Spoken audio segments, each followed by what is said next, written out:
আছেন, আশা করি সবাই ভালো আছেন। আজকে আবার রান্না নিয়ে আসছি। এখানে আমি মিষ্টি কুমড়া কেটে নিয়েছি, ধুয়ে ছোলা নিয়েছি, আলু, আর এখানে আমি ওলকচু অল্প নিয়ে নিয়েছি। এখন এটা রান্না করব। গরম হয়ে গেছে, তেল দিয়ে দিচ্ছি।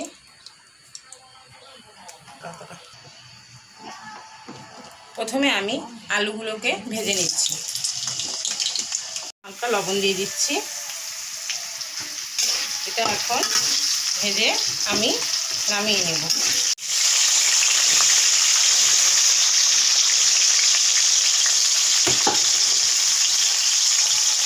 এর মধ্যেও হালকা লবণ দিয়ে দিচ্ছি।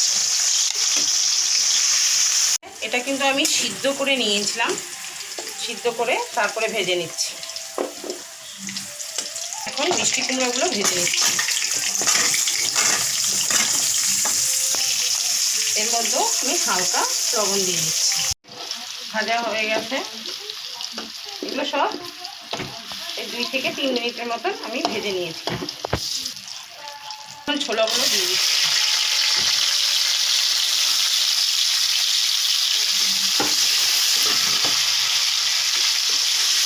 এর মধ্যে আমি হালকা লবণ ব্যবহার করছি। এখন এগুলো নামিয়ে নিচ্ছি। তেল দিয়ে দিচ্ছি, গোটা জিরা, তেজপাতা, শুকনো লঙ্কা, বেটে রাখা আদা আর জিরা দিয়ে দিচ্ছি।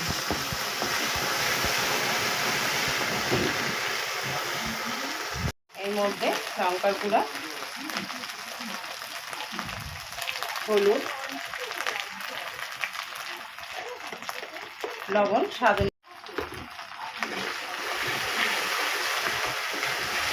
এখন মশলাগুলো ভাজা হয়ে গেছে। এখন এর মধ্যে আমি হালকা জল দিয়ে দিচ্ছি।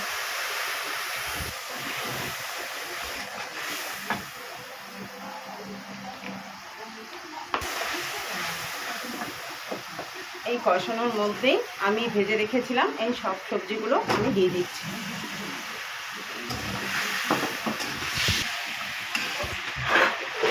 পাঁচ মিনিটের মতন আমি ঢেকে দিচ্ছি। এখন আবার হালকা নেড়ে ফেড়ে এখন এর মধ্যে আমি হালকা জল দিয়ে দিব। হালকা জল দিয়ে দিচ্ছি, দিয়ে আমি আবার কিছু সময় 5 মিনিটের মতন আবার ঢেকে দেব।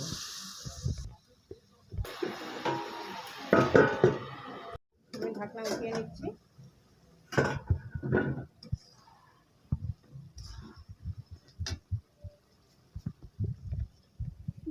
এখন হালকা মিষ্টি দিয়ে দিচ্ছি আমি। এর মধ্যে এখন আমি নারকেল কুড়িয়ে রেখেছিলাম, দিয়ে দিচ্ছি।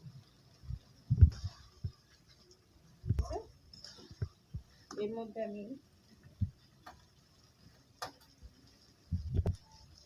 গরম মশলা,